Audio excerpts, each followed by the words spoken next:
종교 개혁가 중에 한 사람이었던 잔 칼뱅은 인간의 모든 직업은 거룩한 것이며 하나님께로부터 주어진 것이다 하고 주장했습니다. 이것을 직업 소명설 혹은 직업 천부설 이런 표현으로 정의하기도 하지요. 사람의 직업에는 귀천이 없다는 것입니다.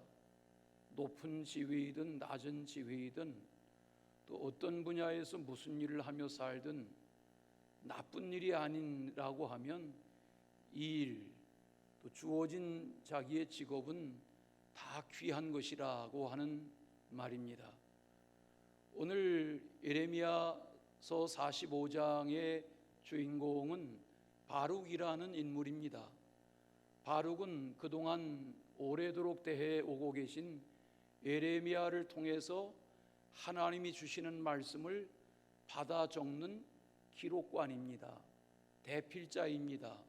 서기관입니다.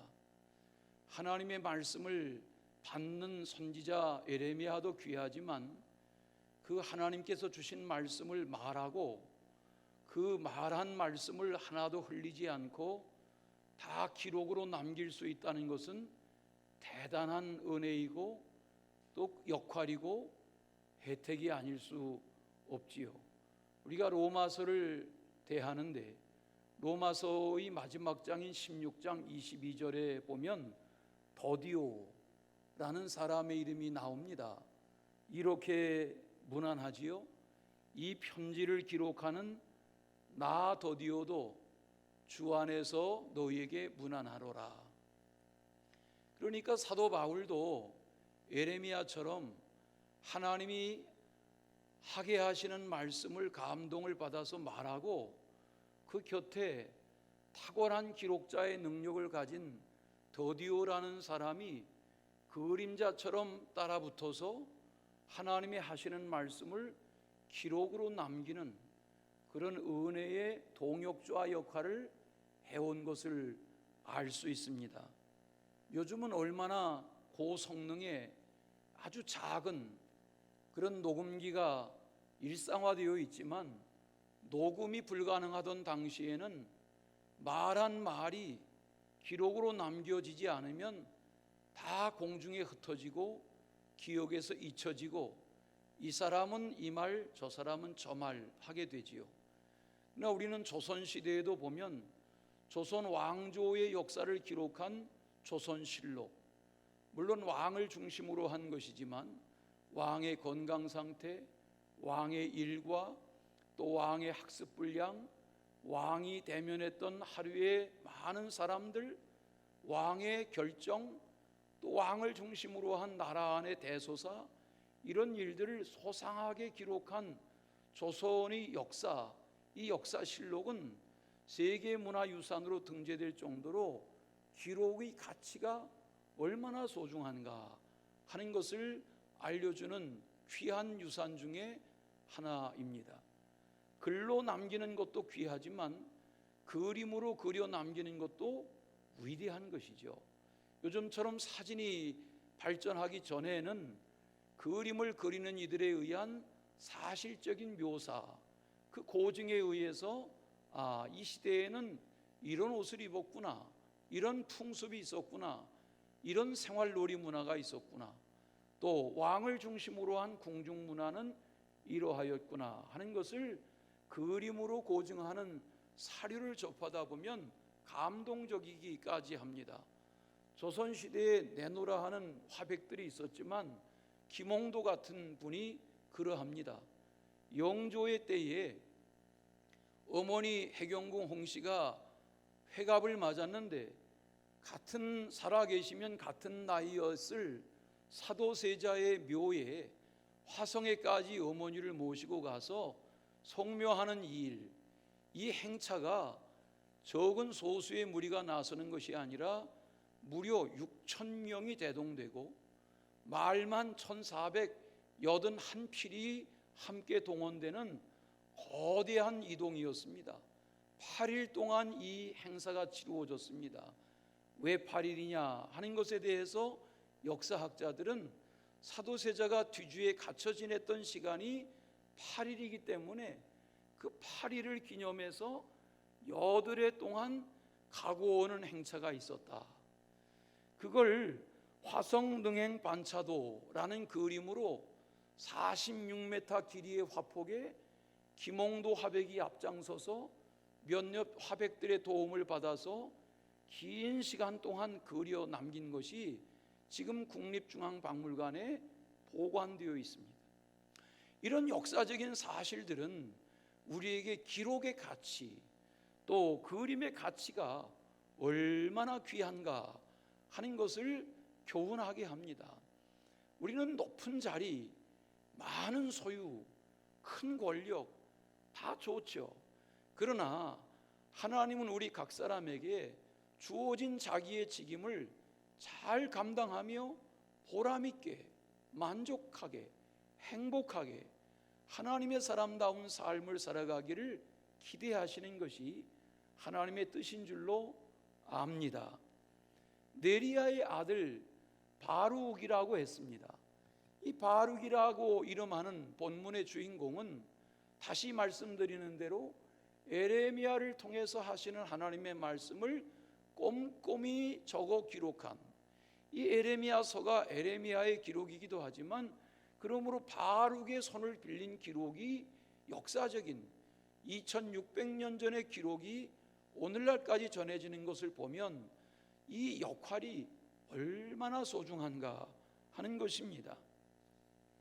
이 바룩에게도 마음의 고통과 슬픔과 번민과 고뇌가 있었고 몸에 피곤이 엄습하여 화로다 이렇게 말할 정도의 탄식 속에서 두려움 가운데 살았던 것을 봅니다. 오늘 본문의 그런 바룩의 심경을 소개하면서 하나님이 바룩의 마음을 아시고 그에게 위로하고 격려하시면서 그의 나중까지도 생명을 보존해 주시겠다 약속하신 말씀이 오늘 본문의 말씀인 것을 대합니다. 1절에 보시면 요시야 왕의 아들 여호야김이 왕으로 있던 넷째 해의 일이다 했습니다. 이게 역사입니다. 주전 605년인 여호야김 넷째 해는 왜 역사적으로 중요한 해이냐고 하면 바벨론이 처음으로 쳐들어와서 유다를 점령하려 하고 예루살렘을 공략하려고 침략을 시작한 해가 주전 605년인 여호야김 왕 4년입니다. 이렇게 시작해서 이 예루살렘과 유다를 넘보던 바벨론의 세력이 주전 586년에 완전히 유다를 함락하고 예루살렘을 삼켜버린 불바다를 만들어버리고 왕을 비롯한 대신들과 내노라하는 젊은이들을 끌어가 버린 이런 포로 시대의 시작이 이것이죠. 그 전쟁의 기운이 감돌던 첫 해가 여호야김 왕 제4년입니다.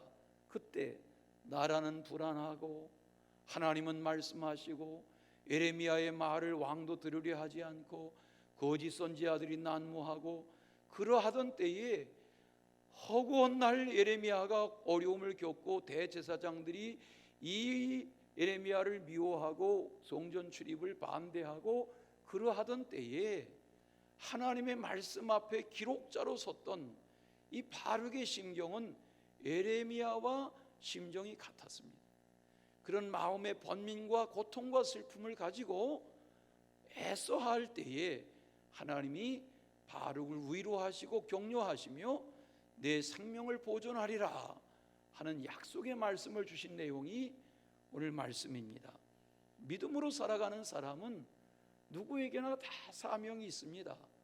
그냥 세상적으로 벌어먹고 살고 그런 사람들 말고 신앙으로 살고자 하는 사람은 누구나 다 나를 향하신 하나님의 부르심과 맡겨주신 사명이 있습니다.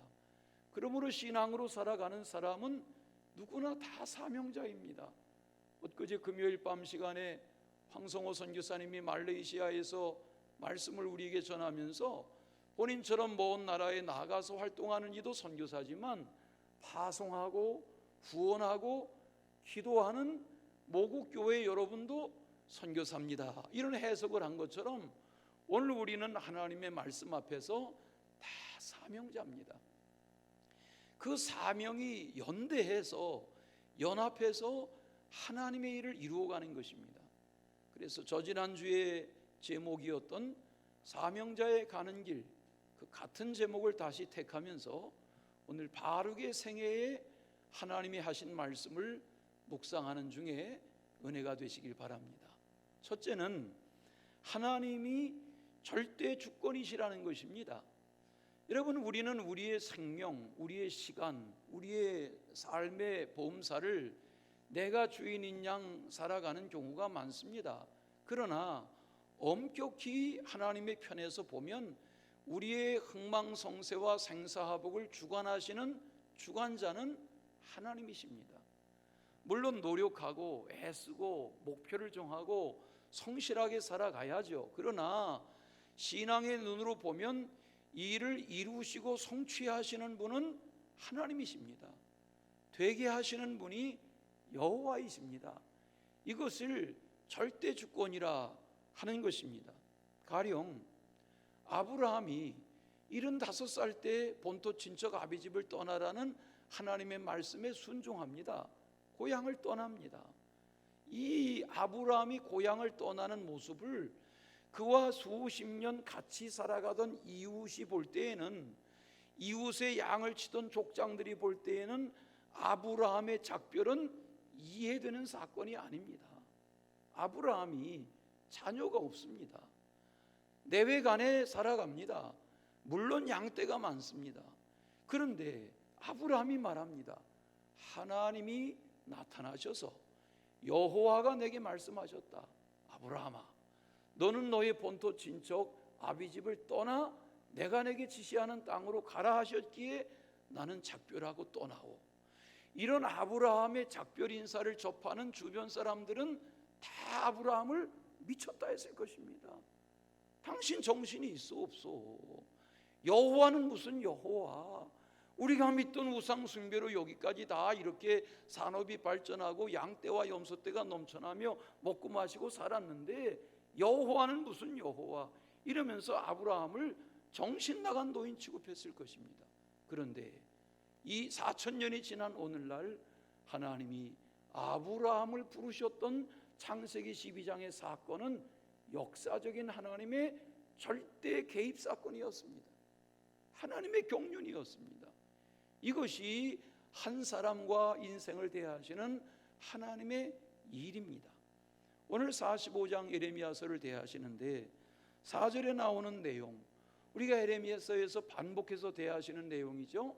하나님이 바룩에게도 똑같은 말씀을 하세요. 보라, 내가 세운 것을 헐기도 하며 내가 심은 것을 뽑기도 하나니 온 땅이 그리하겠거늘. 우리는 예레미야서에서 이 표현을 접하고 또 접합니다. 하나님이 세우고 하나님이 허신다는 겁니다. 하나님이 심기도 하고 하나님이 뽑으시기도 하신다는 겁니다. 이것이 하나님의 절대 권능입니다. 하나님이 세우시려고 하면 아무리 달려드는 대적자들이 헐려고 해도 헐지 못합니다. 하나님이 세우시고 하나님이 심으시기로 하면 누가 뽑아내려고 해도 뽑아낼 수가 없습니다. 왜? 하나님이 전능이시니까. 그 하나님이 하시는 일을 생각하면 우리는 왜소한 것이 아니라 절대 하나님을 믿는 믿음 가운데 살아가는 일이 얼마나 귀한가 하고 더 담대한 믿음을 소유하기를 원하게 되죠. 다음 주가 마틴 루터의 종교개혁을 기념하는 종교개혁 기념주일이 다가오는데, 마틴 루터는 음악에도 재량이 있어서 찬송가의 가사를 쓰기도 하고 자기가 그 가사에다가 곡을 붙이기도 했습니다. 탁월한 인물입니다. 성경을 번역하는 일, 라틴어 성경을 독일말로 번역하는 일에도 나설 정도로 학자적인 식견에 뛰어났던 우수한 인물이죠. 용기도 있었고 의협심도 있었던 그를 하나님이 쓰셨죠. 찬송가에 펼쳐보시면 585장 찬송가 내주는 강한 성이요라는 찬송이 마틴 루터가 가사를 쓰고 곡을 붙인 찬송가입니다. 거기 2절에 보면 내 힘만 의지할 때는 피할 수밖에 없도다. 힘 있는 장수 나와서 날 대신하여 싸우네. 그런 가사로 계속됩니다. 이 장수 누군가? 주 예수 그리스도 만군의 주시다. 당할 자 누구냐? 반드시 이길 것이다. 그 시작이 뭐예요? 제 힘만 의지하면 패할 수밖에 없다는 거예요. 하나님이 함께 하실 때 역사가 일어나는 거란 말이에요. 여러분이 종이 한 장은 아주 약하죠. 손가락으로 눌러도 찢어지죠. 그러나 이 종이가 벽에 붙어 있을 때는 얼마나 견고합니까? 요긴합니까? 하나님께 붙어서 하는 것이 이런 것입니다. 신앙생활이라는 것은 하나님의 절대 권능과 섭리를 믿고 하나님을 의지하는, 내가 나약하다는 말이 아니라 하나님의 도우심 속에 살고자 하는 삶의 태도가 귀한 것이죠. 우리가 부르는 복음성가 중에 내가 주인 삼은, 이런 복음성가 있어요. 가사도 은혜롭고 곡도 좋지요. 이렇죠. 내가 주인 삼은 모든 것 내려놓고 내 주 대신 주 앞에 나가. 내가 사랑했던 모든 것 내려놓고 주님만 사랑해. 여러분, 이 가사를 가만히 음미하며 불러보면 이런 찬송이 그렇게 함부로 쉽게 불러서는 안 되는 찬송이구나 하는 교훈을 깨닫게 됩니다. 그렇지 않습니까? 내가 소유한 모든 것, 내가 주인 삼은 모든 것을 우리가 그렇게 쉽게 내려놓고 삽니까? 내가 사랑하고 애착을 가지고 집착하는 것을 그렇게 쉽게 주님 앞에 내어드립니까? 어림도 없습니다. 그런데 우리는 그런 찬송을 아무 생각 없이 따라 부르고 함께 부릅니다. 그런 신앙 속에 살고자 하는 결단이 없다면 그런 찬송을 함부로 부르는 것은 하나님을 만홀히 여기는 것입니다. 왜냐하면 찬송은 신앙의 고백이 담긴 것이기 때문에 그렇습니다. 우리가 이 예배당에 와서 첫 예배를 드리던 2013년 8월 주일날 여기에 소나무로 십자가를 만들어 뉘어놓고 대못으로 자신을 십자가에 못 박는 그런 세레머니를 하면서 갈라디아서 2장 20절을 묵상했지요. 내게 주님이 주인이 되시고 나는 십자가에 못 박고 하는 이 갈라디아서의 2장 20절 신앙이 무엇입니까? 오늘 말씀대로 하면 하나님의 절대 주권을 시인하고 그 은혜 가운데 살고자 하는 삶의 태도인 줄로 믿습니다. 살아가다 보면 좋은 일도 있지만 어려운 일도 있죠. 최근에도 이야기 들었습니다. 어느 가정이 젊은 세대기 아기를 출산하려 이제 하는데 자연분만을 원했습니다. 산고는 심하지만 수술을 의사가 권하는데도 제왕절개 원하지 않고 나는 참아보겠다 버텨보겠다 하다가 그만 산모가 목숨을 잃고 아기만 건졌습니다. 안타까운 사고죠. 그런데 여러분, 성경에 아브라함의 가정에 야곱의 아내 라헬이, 요셉을 낳은 엄마가 라헬인데 동생 베냐민을 길르앗 지역을 지난 베들레헴 길가를 지나다가 산고를 겪고 그 길가에서 동생 베냐민을 낳습니다. 죽어갑니다, 엄마가. 그러면서 슬픔의 아들을 낳았구나 탄식하며 베논이라 이름 짓습니다. 눈을 감았습니다. 베냐민은 야곱이 이름 지어 저를 키우지만 엄마의 젖 한 모금도 못 받았습니다. 그런 라헬의 죽음을 슬퍼하며 그 길가에다가 무덤을 만들고 묘비를 세웁니다. 그런데 그 창세기 35장을 쭉 앞뒤로 읽다 보면 이 사건이 있기 전에, 슬픈 일이 있기 전에 하나님이 야곱에게 나타나셔서 말씀하세요. 야곱아, 너의 이름이 야곱이지만 이스라엘이라고 내가 부를게. 얼마나 기분이 좋아요? 하나님이 그렇게 말씀하시니까. 그때 하나님이 계속해서 말씀하시는 말씀이 거기 창세기 35장에 보면 11절 12절에 이렇게 나옵니다. 손 빠른 분들은 찾아 펼쳐보십시오. 창세기 35장 11절 12절. 나는 전능한 하나님이라 생육하며 번성하라. 한 백성과 백성들의 총회가 내게서 나오고 왕들이 내 허리에서 나오리라. 내가 아브라함과 이삭에게 준 땅을 내게 주고 내가 내 후손에게도 그 땅을 주리라. 이거 엄청난 축복의 약속의 말씀이 아닙니까? 그렇지요.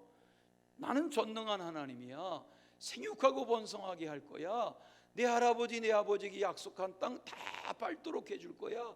이런 엄청난 약속의 말씀을 받고 감격해하고 베델이라 이름하고 돌로 기둥을 세우고 그런 일들이 있었던 얼마 후에 아내가 라헬이 베들레헴 길가에서 아들 베냐민을 낳다가 죽습니다. 거기서 슬픔을 누르면서 야엘 망대를 지나서 또 새로운 거처에 나가 사는데 마음 상한 소식이 들립니다.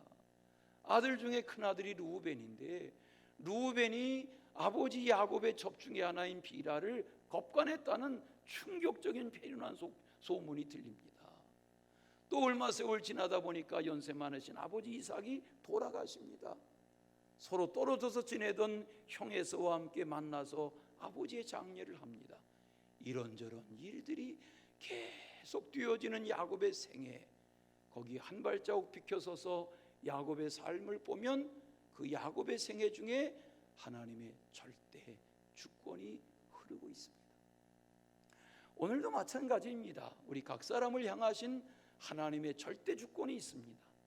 우리는 그냥 이렇게 세상을 하루하루 살아가고 올한해 우리가 송구영신 예배를 여기서 드리면서 일어나 빛을 발하자 이렇게 말씀을 묵상했지만 2달 지나면서 쓰기 시작한 마스크, 지금 가을이 되도록 벗지 못하고 지내고 내년 1년도 이런 날들이 계속되리라고 하는데 누군가가 어느 연구소가 백신 개발에 성공할 수도 있겠지만 이런 날들을 지내며 우리는 생각해 보면 아하, 내 생명과 시간이 하나님의 절대 주권 안에 있구나. 하나님의 도우심을 시인하고 소망을 잃지 말고 감사하며 사는 그런 범사 되시기를 축원합니다. 두 번째는 평범한 일상의 복에 대하여 말씀하세요. 오늘 4절에 보면 큰일에 대하여 5절에 큰일에 대하여 하나님이 책망하세요. 5절에 내가 너를 위하여 큰일을 찾느냐 그것을 찾지 마라. 이건 하나님이 바룩을 책망하시는 일입니다. 여기 이 큰일이라는 게돌로트라는 말은 분수에 지나친 욕망, 그런 말입니다. 그러니까 무엇인지는 모르는데 하나님이 아시는 바룩의 계획, 바룩이 어떤 야욕 중에 그래서는 안 되는 허망한 생각에 사로잡힌 것을 하나님이 아시고 지금 바룩을 책망하시는 거예요. 바룩아, 너는 내가 에레미야 곁에 말씀의 기록자로 세운 이 직임을 소중하게 여기고 지금 내가 몸이 피곤하고 삶이 곤고하고 마음의 슬픔이 있어도 화로다 단식하지 말고 잘 이겨내라. 너 허망한 생각에 마음 뺏기면 안 돼 라고 책망하시는 말씀이 이 말씀입니다. 오늘 우리는 이 세상을 살아가면서 자신의 주어진 일에 대해서 귀하게 여길 줄 알아야 됩니다. 물론 젊은 날 게을렀기 때문에 지금 나이가 들어가면 내가 이렇게 산다 이렇게 탄식할 수 있어요. 그러나 지금 살아가는 나의 삶의 여건이 하나님 안에서 믿음의 눈으로 보면 건강의 상태든 가정의 여건이든 내 삶의 지위든 다 귀한 것입니다. 그렇지 않습니까? 공부하는 학생들에게서는 공부해야 하는 그때에 공부하는 일이 부르심입니다. 군인의 길을 가는 이들은 그 군인의 길을 갈 때 군인다운 것입니다. 멋있지요. 그러나 군인이 군인의 길에서 벗어나서 정치에 넘석거리다가 보면 그 나중이 우리 시대의 역사가 보는 대로 너무나 초라해지고 맙니다. 다양한 분야의 공무원들 보십시오.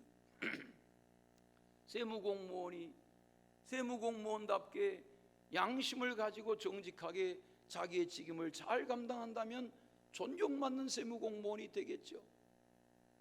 소방공무원들을 보십시오. 평소에는 아무 일도 안 하는 것 같지만 저들이 체력을 단련하고 5분 대기조처럼 그렇게 있다가 무슨 일이 있으면 낮이든 밤이든 달려가서 화재 진압하는 일을 위해서 자신의 운명을 걸지 않습니까? 직업으로 말하면 얼마나 두려운 직업입니까? 이번에도 울산의 성가 33층 주상복합 아파트에 불이 나가지고 큰 어려움을 겪는데 그 현장에 뛰어들어가서 화재를 진압하는 일을 위해서 애를 쓰고, 그리고 건물 밖에 나와서 숨을 돌리는 젊은 소방관이 마셔야 하는 물로 머리에 부으면서 보여주세요. 자기 열을 식히는 이 장면은 대통령 장관의 거짓말보다 숙연하고 엄숙한 것입니다. 몇 해 전에 제 전 지역에 화재가 있었습니다. 밤새 수많은 소방관들이 그 화재 진압을 위해서 수고했습니다. 다 지쳤습니다. 그리고 화재의 불길을 잡고 아침이 됐습니다. 그 건물, 불탄 건물의 마당의 아스팔트에 소방관들 10명이 다 지쳐 널브러져 있는 이 장면 말입니다. 여러분, 역사는 이렇게 해서 유지되는 것입니다. 하나님의 일은 이렇게 해서 이루어져 가는 것입니다. 오늘 자신에게 주어진 직임을 높게만 보려 하지 말고 자신에게 주어진 일을 하나님이 주신 일이다 여기고 잘 감당해 가다 보면 어떤 일이든 그 일을 통해서 하나님의 일이 이루어져 가고 우리의 삶을 통해서 하나님이 귀하게 은혜 베풀어 주실 줄로 믿습니다. 그러하지 않습니까? 아버지는 아버지의 일, 어머니는 어머니의 일이 있습니다. 남편은 남편의 일, 아내는 아내의 일이 있습니다. 요즘 세상이 이상해져서 남자가 여자다워지려 하고 여자가 남자다워지려 하는 일을 법으로 제정해서 보호하자 하고 하는 이상한 나라로 바뀌어가고 세상이 다 그렇게 흘러가고 있지 않습니까? 아무리 세상이 바뀌어도 우리가 윤리는 윤리고 도덕은 도덕입니다. 다 그렇진 않겠지만 삼강오륜이 뭐냐? 그러면 요즘 학생들은 삼강 그러면 한강, 낙동강, 그 다음에 금강이라고 쓸까 영산강이라고 쓸까, 그리고 연필 굴린다고 그러지요. 설마 그렇지는 않겠지만 여러분, 복음도 알아야 하지만 삼강오륜도 알아야지요. 하나님의 말씀 속에 살고자 하는 우리의 마음을 허망한 꿈으로가 아니라 야욕으로가 아니라 오늘 하나님이 그런 생각 큰 일 보려 이리 말씀하시는 것처럼 자신의 주어진 일을 잘 개발하고 발전시켜 가시되 허망한 생각에 빠지지 말고 자신의 삶을 귀하게 여기는 은혜가 있으시기를 축원합니다. 일본 개화기에 일본 북해도 홋카이도 농과대학에 와서 서양 농업기술도 가르치고 성경도 가르치고 했다는 윌리엄 크락, 유명하게 알려진 인물이죠.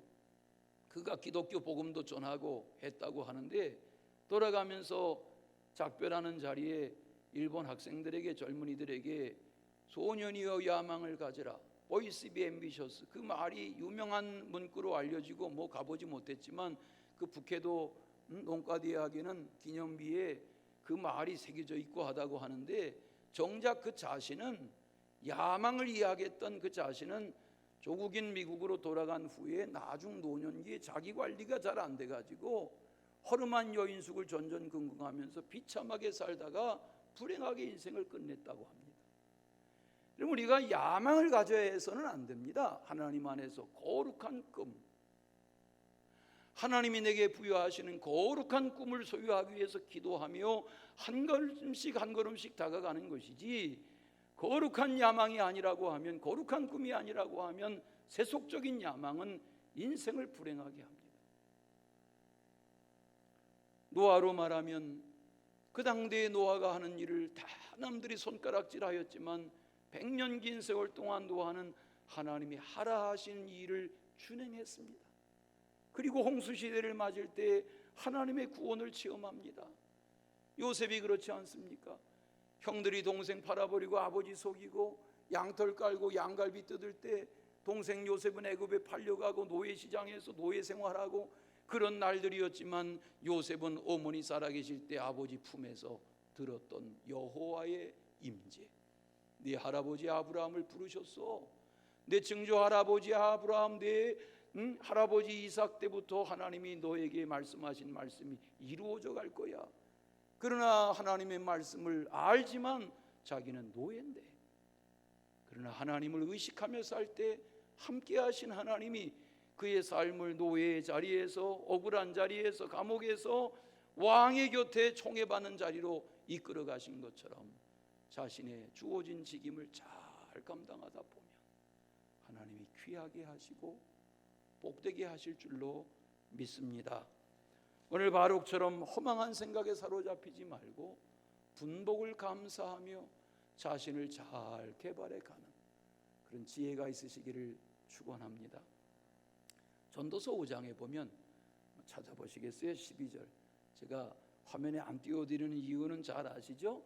전도서 5장 12절에 보면 이런 말씀이 나옵니다. 재미있는 말씀입니다. 노동자는 먹는 것이 많든지 적든지 잠을 달게 자거니와 부자는 그 부요함 때문에 차지 못하느니라. 이런 말씀, 성경에 이런 말씀도 나와요. 재물만 쫓는 자는, 그 전도서 5장 또 읽다 보면 재물만 쫓는 자는 17절에 일평생을 어두운 데서 먹으며 많은 근심과 질병과 분노가 그에게 있느니라. 이런 말씀도 나와요. 전도서 5장 18절부터 20절을 제가 현대인의 번역, 쉬운 번역입니다. 이 번역으로 읽겠습니다. 여러분 성경을 보시면서 이 말씀을 귀 기울여 보십시오. 18절. 나는 하나님이 주신 짧은 인생을 사는 동안 먹고 마시며 자기 일에 만족을 느끼는 것이 제일 좋은 일이며 이것이 인간의 운명임을 알았다. 만일 하나님이 어떤 사람에게 부와 재물을 주셔서 그것을 누리게 하시며 복을 받아 자기가 수고한 것을 즐길 수 있게 하시면 그것은 하나님의 선물이다. 하나님이 그의 마음에 기쁨을 채워주셨으므로 그는 인생이 짧다는 것을 그리 심각하게 생각하지 않아도 된다. 20절 이 말씀을 현대인의 번역에서는 이렇게 번역했는데 이게 무슨 말인가 하고 또 다른 번역을 찾아보니까요, 새 번역에서는 전도서 5장 20절을 이렇게 말했어요. 잘 들어보세요.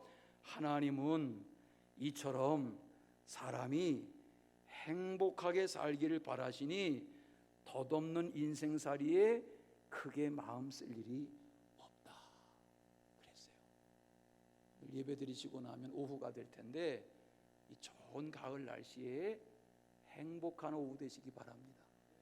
그렇게 한나절 행복하게 살면 그게 영혼을 행복하게 사는 거란 말이에요. 그 말씀하시는 거예요. 너무 부자부러하지 말고 노동자는 그냥 하루 일당 받아서 고단하게 일하고 한 끼 국밥 사서 마시고 걱정할 것 없이 고단하게 자고 또 일어나서 자기 기술 가지고 그 다음날 일하는 그 생활이 만족스러운 노동자는 걱정, 근심, 불안으로 사는 부자보다 나아. 성경에도 그런 말씀 하신단 말이에요.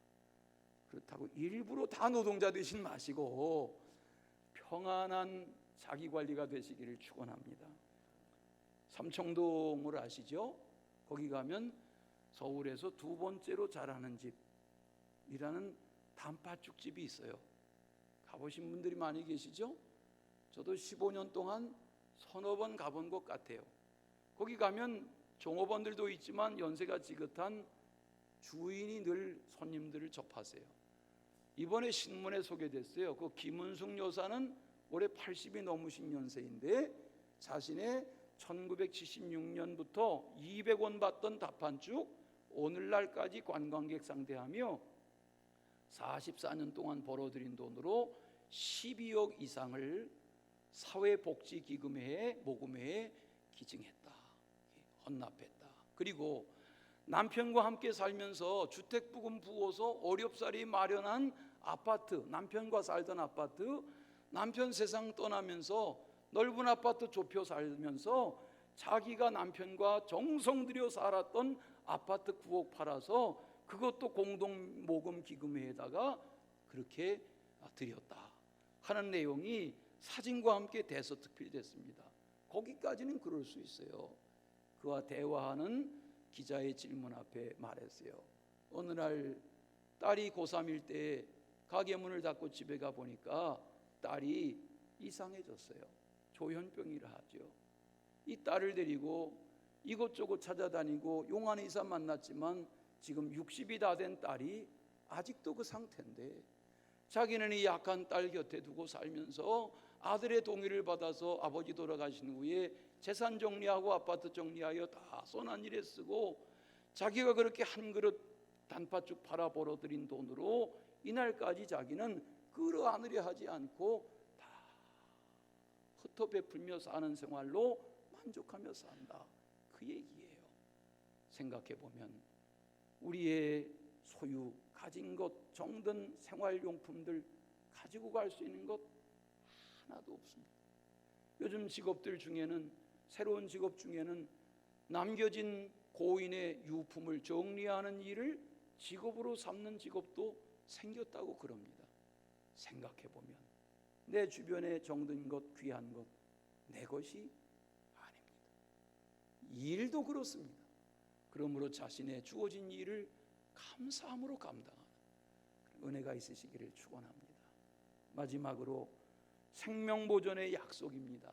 오늘 말씀해 보시면 전쟁으로 많은 사람들이 죽고 전쟁에 끌려가고 왕이라도 불행해지고 나라에 내놓으라 하는 인물들이 다 포로로 붙잡혀가고 이런 일들이 시작되던 때에 그 여호야김 4년의 때에 하나님이 불안에 떨고 있는 이 바룩에게 말씀하세요. 내가 너의 생명을 보존하되 전리품을 찾는 것처럼 보존하겠다. 이 표현이 이 예레미야서에만 여러 번 나옵니다. 전리품을 취하는 것처럼 보존하겠다는 말은 굉장히 하나님의 탁월한 표현입니다. 원고에 안 썼는데 또 이 얘기하죠. 시골에 인삼밭이 지금은 다 강화도가 뭐 산허리마다 밭마다 포도 농사하지만 과거에는 인삼밭이 많았는데 인삼 아무개네 아저씨네 인삼 캐는 날이다 그러면 초등학교 다닐 때 학교 끝나기를 얼마나 기다렸나 몰라요.